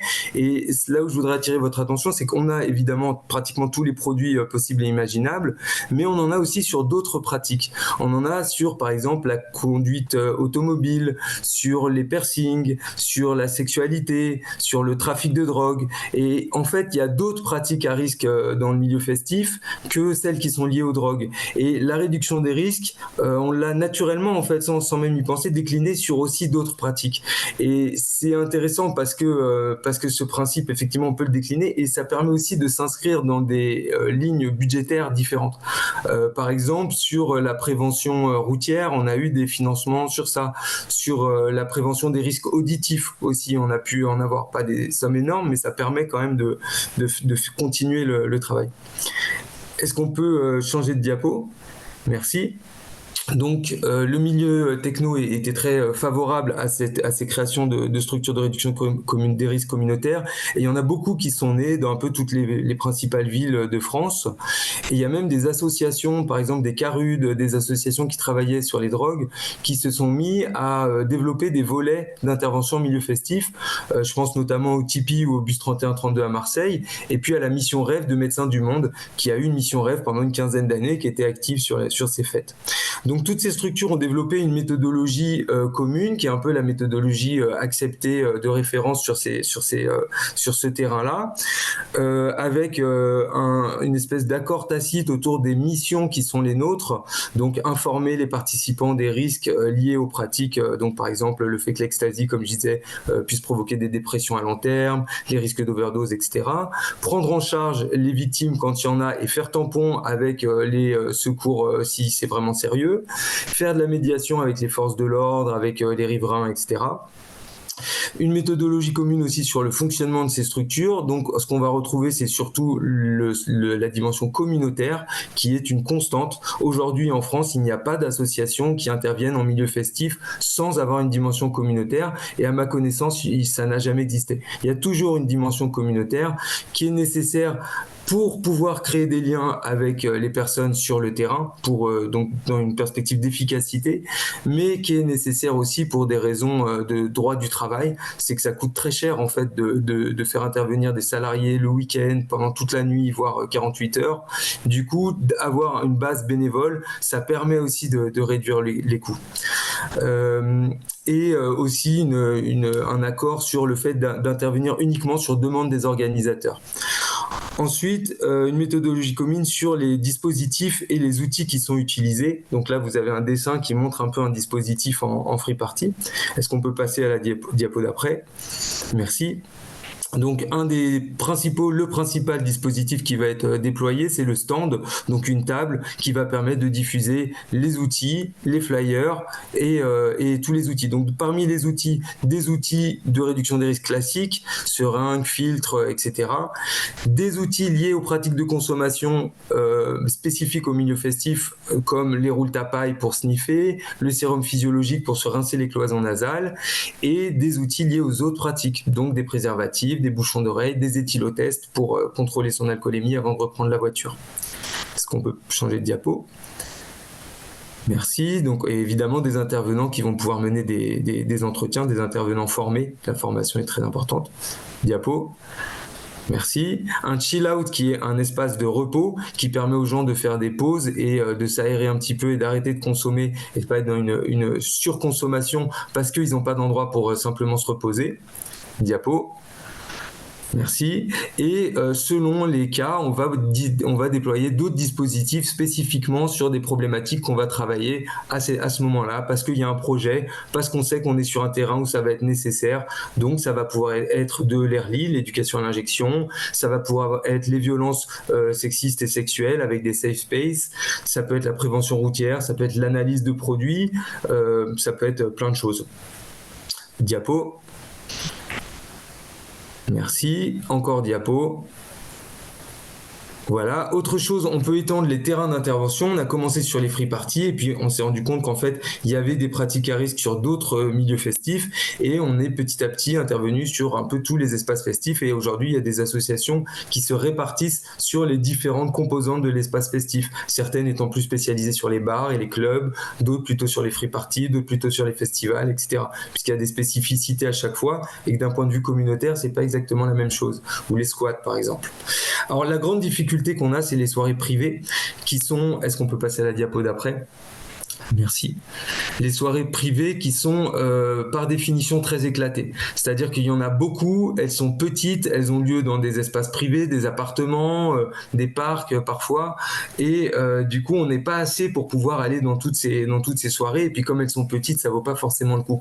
Donc il y a vraiment un enjeu parce que pourtant ces soirées privées, elles représentent une grosse part de l'offre festive. Et il y a beaucoup d'accidents qui ont lieu dans ces soirées. Donc comment répondre à cette problématique-là, les solutions qu'on a trouvées, c'est d'envoyer du matériel de réduction des risques à distance par la poste aux organisateurs de soirées privées. Donc, ils peuvent commander sur notre site gratuitement quand c'est pour des vraiment petits événements, et si c'est pour des un peu plus gros, ça devient payant. Former les organisateurs de petites soirées et former le public. Donc, on a des formations, certaines en ligne, d'autres en présentiel, où on fait un peu la base, les premiers secours, l'information sur les drogues, quels sont les risques majeurs, comment réagir en cas de situation de crise, etc. Diapo. Merci. Un autre terrain d'intervention qui est très intéressant, c'est Internet. Alors, j'ai mis une citation qui commence à dater un petit peu, mais qui est toujours d'actualité. Si vous êtes un travailleur en réduction des risques qui cherche des consommateurs de drogue et que vous n'êtes pas sur Facebook, mais où êtes-vous donc? Et c'est vrai que Internet est devenu une pratique quotidienne pour la plupart des gens, des jeunes et des consommateurs de produits. Et on a vu se développer beaucoup d'associations qui ont mis en ligne des sites internet en pensant que du coup ils faisaient de l'outreach, vous savez, de l'aller vers en ligne, puisque les gens vont sur internet, on fait un site sur internet, donc on va vers les internautes. Sauf que créer un site, c'est comme monter une boutique, un Carude par exemple. On attend toujours que les gens viennent d'eux-mêmes. On va pas là où ils sont. Et où est-ce qu'ils sont? C'est sur les forums, les réseaux sociaux, etc. Et il y a vraiment tout un pan de la réduction des risques qui, je pense, doit s'infiltrer là-dedans. On doit essayer d'investir ces terrains virtuels. Alors ça se fait déjà un petit peu. Nous, on le fait un petit peu. Il y a d'autres associations qui sont même plus en pointe, qui ont des profils sur des sites de rencontres pour faire de la santé sexuelle, par exemple, qui vont sur les forums pour essayer de repérer les pratiques à risque ou les personnes en demande d'information pour leur répondre, les orienter vers d'autres structures, etc. Donc voilà, pas oublier qu'Internet peut être un terrain d'intervention où la réduction des risques peut se déployer. Diapo. Merci. Donc parmi les nouveaux outils, il y a tout ce qui a trait aux nouvelles technologies, les applications sur smartphone, etc. Et puis un outil qui est très important, on en a parlé déjà, c'est l'analyse de drogue. Alors l'analyse de drogue, parce que d'abord, évidemment, les drogues, on ne sait pas ce qu'elles contiennent quand on en consomme, et c'est très difficile de réduire les risques quand on ne connaît pas la composition d'un produit. D'autant qu'il y a beaucoup de variabilité dans ces compositions. Le produit peut être un jour fort, un jour pas fort. Donc si on prend l'habitude de le consommer de la même façon, un jour on va faire une overdose alors que la veille on n'avait rien senti. Il peut y avoir des produits de coupe, etc. Donc il y a vraiment un enjeu à informer les gens sur la composition de ce qu'ils prennent réellement. C'est aussi un outil de dialogue très intéressant parce que ça correspond à une demande des consommateurs. Ils ont souvent envie de savoir ce qu'il y a dans leurs produits et du coup ça permet aussi de les faire venir. C'est un peu un outil d'appel et ça permet de discuter des consommations avec un lien un peu différent puisque là le produit est vraiment au centre de l'interaction. Donc il y a différentes méthodes. Est-ce qu'on peut passer à la diapo d'après? Il y a différentes méthodes. Nous, celle qu'on utilise, c'est le spectromètre à infrarouge, mais je vous ai mis là un tableau des avantages et inconvénients. Je pourrais envoyer le diapositif. Si on regarde les techniques, elles ont toutes des avantages et des inconvénients, et il faut comparer ce qui peut être fait en fonction de la configuration dans laquelle on est. Est-ce qu'il faut qu'on déplace la technique pour aller sur site? Est-ce qu'on a un capital financier important à investir? Est-ce qu'on a des compétences techniques ou pas, etc. Donc on va passer rapidement là-dessus, vous l'aurez si vous voulez ce tableau. Voilà, le testing c'est la technique la moins chère et elle est assez intéressante. Elle permet au moins d'aller à la conclusion, s'il vous plaît. Merci. Elle permet d'éviter pas mal d'arnaques. Est-ce qu'on peut passer à la diapo d'après? Merci. Donc la conclusion, étendre le principe de réduction des risques. Donc on a vu sur des nouveaux champs, des nouveaux terrains, donc le festif, l'internet, et il peut y en avoir d'autres, à vous de voir ce qu'il y a, où sont les problématiques. Sur des nouveaux thèmes, pareil, connaître où sont les problématiques et développer des nouveaux outils pour s'y adapter à ces nouveaux terrains. Donc tout ça, ça demande de bien connaître les pratiques à risque et leurs évolutions, en fait de bien connaître le public pour pouvoir voir où il y a des risques pour pouvoir les réduire. Donc ça suppose d'écouter les consommateurs. D'où aussi l'importance de la dimension communautaire qui permet d'informer sur ça. pour pouvoir développer des choses, il faut aussi pouvoir s'inscrire dans des politiques de santé publique, ce qui demande, en fait, ce qui a un coût, ce qui demande de suivre les appels à projets, de lire les plans, etc., de réfléchir. Et là, c'est d'où l'intérêt d'avoir aussi des professionnels. Et on voit l'alliance professionnelle communautaire qui permet vraiment d'avancer, de développer des choses, et qui a toujours été un des mécanismes d'innovation dans la réduction des risques. Donc innover, ça demande aussi de penser un peu hors du cadre établi. Pour ça, on peut s'inspirer de ce qui se fait ailleurs, et j'espère que ça pourra vous être utile d'avoir vu cette expérience, cette histoire. Et il faut aussi militer et faire avancer le cadre, ce qui n'est pas toujours facile. Et là-dessus, je voudrais conclure avec une citation de Béatrice Tamboul, une personne historique de la RDR en France. La réduction des risques n'est pas hors la loi, elle est avant la loi. Voilà, merci.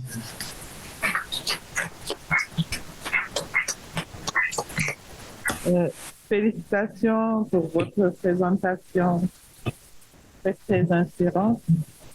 Je vais à présent donner la parole à Madame Diop Aminata Sarr, ingénieure toxicologue, 33 ans, pour 5 minutes pour discuter.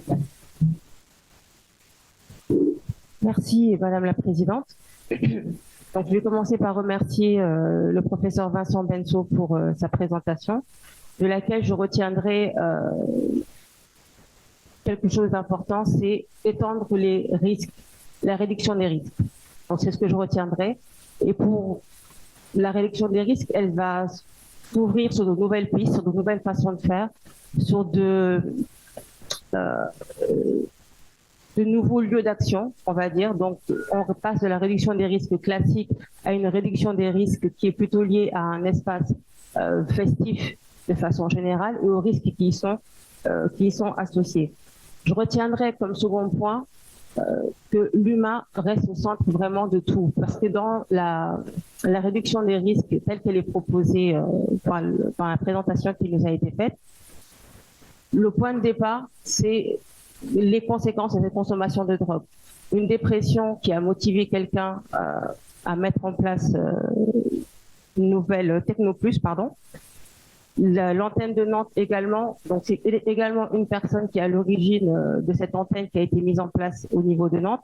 Et je retiendrai également que lors des soirées privées qui sont beaucoup plus difficiles d'accès, on a quand même besoin d'avoir l'implication des organisateurs pour justement essayer de réduire tous ces risques qui sont associés aux consommations de drogue. Je retiendrai également la partie analytique qui va plutôt, celle qui va nous intéresser le plus, en particulier moi, de par ma formation. Donc les risques aujourd'hui, en termes analytiques, effectivement, il y a diverses façons de faire. Il y a beaucoup de méthodes qui sont aujourd'hui possibles, mais au Sénégal, malheureusement, au centre antipoison, jusqu'à présent, nous faisons simplement du dépistage. Du dépistage, donc quelque chose de très qualitatif. Nous ne sommes absolument pas dans du quantitatif. Mais dans un avenir, on va dire à court terme, on espère pouvoir passer à de la chromatographie liquide. Nous avons fait l'acquisition il y a assez récemment des chromatographies liquides associées à un détecteur de masse, donc qui nous permettrait vraiment de proposer des résultats beaucoup plus fiables, sachant que le dépistage aujourd'hui, il a des limites. Il a des limites, il a ses inconvénients également. Donc on peut avoir des faux positifs avec simplement des médicaments qui sont associés à un traitement contre la grippe, contre le rhume, etc. Donc la diphénydramine, le tramadol, le dextromethorphan, etc., qui sont des médicaments plus ou moins classiques, on va dire, peuvent entraîner des faux positifs, ce qui va remettre en question parfois la relation, on va dire, de confiance qui peut être établie entre le clinicien et son patient. Alors, au centre antipoison, on a énormément de demandes concernant les drogues. Ça représente à peu près 50% des demandes d'analyse que nous recevons. Ce sont des demandes d'analyse qui vont émaner très souvent des services d'urgence et des services de neurologie, mais également beaucoup nous proviennent des services juridiques, la police, la gendarmerie, etc. Et nous avons aussi une partie qui nous provient des entreprises. Nous avons des entreprises qui ont besoin d'avoir un suivi de leurs employés et qui demandent ce type d'analyse. Et on a juste du fait de cette grosse demande, de cette très forte demande, nous avons pris conscience du fait qu'il faut vraiment qu'on soit à la hauteur de ce qu'on attend de nous. Et c'est ce qui fait qu'aujourd'hui, dans un avenir, je l'espère en tout cas très proche, on puisse proposer ce type de service.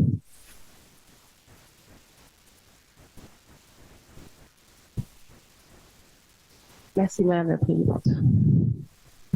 Est-ce que je peux juste, parce que je pense qu'il y a eu une petite incompréhension sur l'analyse de drogue, c'est vrai que on n'a pas pris le temps peut-être de bien définir ce que c'était comme outil de réduction des risques. Ça nous semble tellement évident à nous, puisqu'on le déploie depuis pas mal d'années. Mais en fait, c'est pas une analyse sur échantillon sanguin ou c'est une analyse pour les personnes qui consomment. Elles peuvent donner un échantillon de leurs produits pour en connaître la composition exacte. Donc, c'est un peu différent de l'analyse faite sur échantillon sanguin pour savoir ce que la personne a consommé. Les techniques d'analyse sont les mêmes après. Voilà. Oui, vous avez parfaitement raison. J'ai très bien compris qu'il s'agissait pour le consommateur de savoir ce qu'il consomme, le degré de pureté et la composition pour pouvoir au final consommer à l'abri de certains risques. Par contre, nous, au niveau du centre antipoison, c'est pas du tout ce qu'on fait. Mais on peut apporter quelque chose lorsque la personne est, par exemple, sous traitement de substitution. Le fait d'avoir cette information-là, de savoir clairement ce qu'elle consomme, c'est une aide pour le clinicien. Voilà.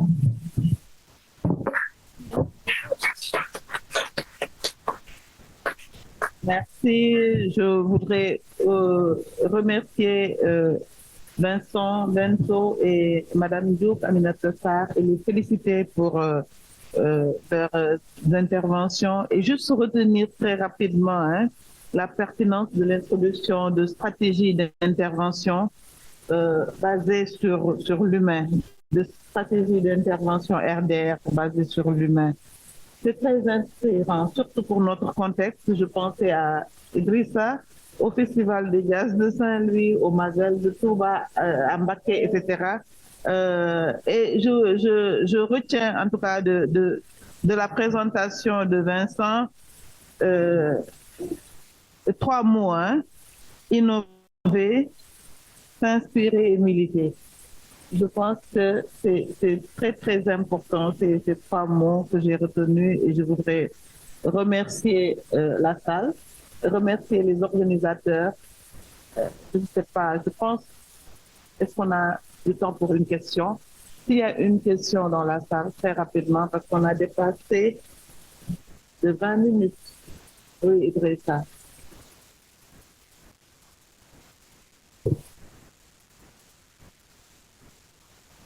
Merci beaucoup, Madame la Présidente. Je commencerai d'abord par vous remercier d'avoir pris de votre temps pour venir nous accompagner dans ce colloque. Je remercie aussi les présentateurs qui ont vraiment, je pense aujourd'hui, on a appris beaucoup de choses sur la réduction des risques.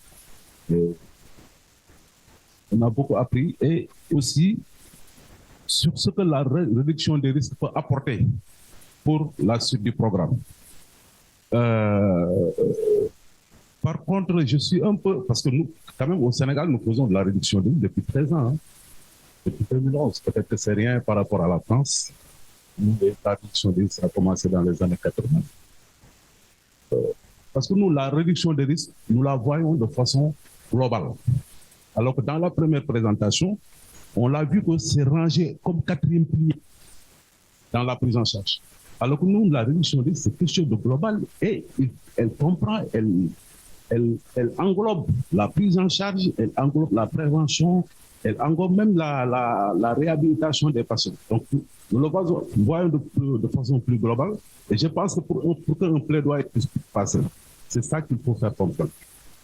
Le coût-bénéfice, le bénéfice qu'on a à faire de la réduction des risques. Pour des pathologies comme le VIH-Sida, moi je pense que la réduction des risques occupe une grande place. La deuxième chose, je pense, ça a été évoqué par le professeur Bissane. Il a parlé de tolérance au Sénégal. On parle de tolérance, mais je pense qu'il y a quand même un combat qui a été mené. Et en face des bénéfices qu'on a vus, des avantages qu'on a vus en face des preuves qu'on a montrées, parce que le travail de réduction des risques, nous l'avons bâti à partir de l'enquête externe qui avait montré vraiment une forte prévalence et la nécessité d'avoir des interventions. Je pense qu'on a eu à négocier. On a été menacés. On a été menacés. Si on voit en train de discuter des seringues, vous allez en prison. Mais on a tenu, on a dit aux gens, nous faisons une approche santé publique. Et c'est ça qui a convaincu les autorités. Et le CNES nous a appuyé dans ça. Ce qui nous a permis, bon, bien vrai que la réforme est en cours, ce qui nous a permis de travailler encore une fois. Voilà ce que je voulais partager avec vous, cette expérience au Sénégal. Merci. Une dérogation pour futur. Et puis, après, on serait obligé de rendre le report. Merci. Moi-même, j'ai d'autres. Merci Madame la Présidente. Donc, je m'appelle Mathieu Fabre, je travaille à l'initiative Expertise France, groupe AFD. Donc déjà, merci beaucoup aux orateurs pour leur brillante présentation. J'avais une question peut-être plus pour Christian et Perrine. Donc déjà, merci d'avoir très bien décrit à quel point les projets de réduction des risques qui sont mis en œuvre doivent sans cesse prouver via des évaluations leur efficacité. Je me demande d'ailleurs si les autres approches des défis liés aux drogues, et notamment les approches les plus répressives, par exemple, sont autant évaluées. Je ne crois pas, mais je me trompe peut-être. Aussi, Perrine, tu as parlé du rapport coefficacité de certains projets. Et donc, ma question, c'était, est-ce qu'il existe ou est-ce qu'il pourrait exister des travaux, des études ou méta-études qui, quelque part, puissent comparer ces rapports coefficacité de ces différentes approches, que ce soit la réduction des risques, que ce soit justement des approches plus répressives ou même que ce soit l'inaction, parce qu'en santé publique, le coût de ne rien faire n'est pas égal à zéro. Parce que je me dis finalement, si tous ces efforts pour prouver l'efficacité de la réduction des risques ne suffisent pas, est-ce qu'à l'inverse, il ne faudrait pas aussi produire des efforts pour montrer à quel point les autres approches ne fonctionnent pas? Merci. Question, je commence? Si tu veux, oui, vas-y, Perrine. Alors juste, donc, pour la première question, effectivement, questionner les effets de la répression sur les usagers, c'est une des premières recherches qui a émergé des discussions qu'on a eues au sein du réseau AREN, notamment avec le test salivaire pour les drogues pour la sécurité routière. Parce que en sachant que les résultats, il y a des faux positifs, il y a parfois évidemment des résultats positifs, mais qui ne montrent qu'un usage qui date de 3 jours, donc qui n'a aucun effet sur la sécurité routière, mais qui a des effets un peu tragiques pour les personnes. Voilà, donc effectivement, on essaie d'aller vers ces champs de recherche-là. La deuxième question sur le coût efficacité, c'est tout nouveau dans la réduction des risques. Il y a eu pas mal d'études de coefficacité sur les salles de conso, un peu sur les programmes échange de seringues, mais c'est tout récent de modéliser les risques liés à l'usage de drogue et de pouvoir les intégrer dans des modèles médico-économiques, des modèles de coefficacité. Donc voilà, il y a peu de données, mais ce serait intéressant effectivement de mesurer l'impact de l'inaction, le coût de l'inaction. Merci. Oui, allez-y, Christian. Oui, j'ajoute juste un mot parce que l'évaluation des politiques répressives n'est jamais, quasiment jamais envisagée par les pouvoirs publics. Et évidemment, on le fait toutefois en France. Mon directeur de thèse, Pierre Kopp, avait pour habitude tous les 5-7 ans d'évaluer le coût social, ce qu'on appelle le coût social des drogues licites et illicites. Et dans le coût social des drogues illicites, évidemment, il y a le coût pour les finances publiques, de la gendarmerie, des douanes, de la police, de l'appareil judiciaire, etc., etc. Alors j'avais travaillé avec lui pour vous donner un exemple et pour répondre à la question sur le coût social du cannabis en France. Et il ressortait que dans le coût social du cannabis qu'on évaluait à 900 millions, 1 milliard d'euros pour aller vite, il y a maintenant quelques années, la moitié de ce milliard d'euros était attribuable aux politiques répressives. Dit autrement, si on n'avait rien fait contre les usagers et contre la revente de cannabis en France cette année-là, eh bien, on aurait amputé le coût social de cette substance de la moitié. Donc, tout ça pour vous dire que, alors vous savez très bien que l'usage de cannabis est largement répandu en France, que le coût de l'action policière inefficace grève les finances publiques de montants astronomiques aujourd'hui en France. Mais ça, évidemment, personne ne veut l'entendre, et surtout pas le ministre de l'Intérieur. Merci. Je pense que je peux maintenant remercier les organisateurs de m'avoir associé à ce colloque sciences et drogues. Donc, vraiment, je me voyais très, très ravie d'avoir passé ces quelques moments avec vous. Féliciter de nouveau les orateurs qui ont pris la parole ici, aussi bien ceux qui ont fait les mini-lectures que les discutants, et aussi remercier les participants de la salle pour leur participation et pour leur patience. Merci à vous.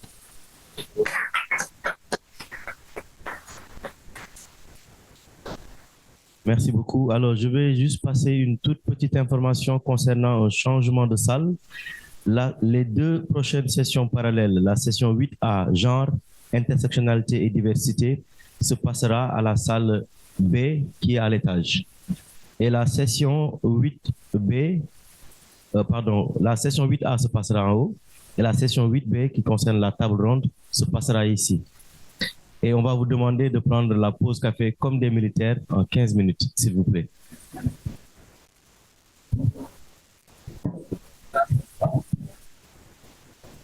Ouais.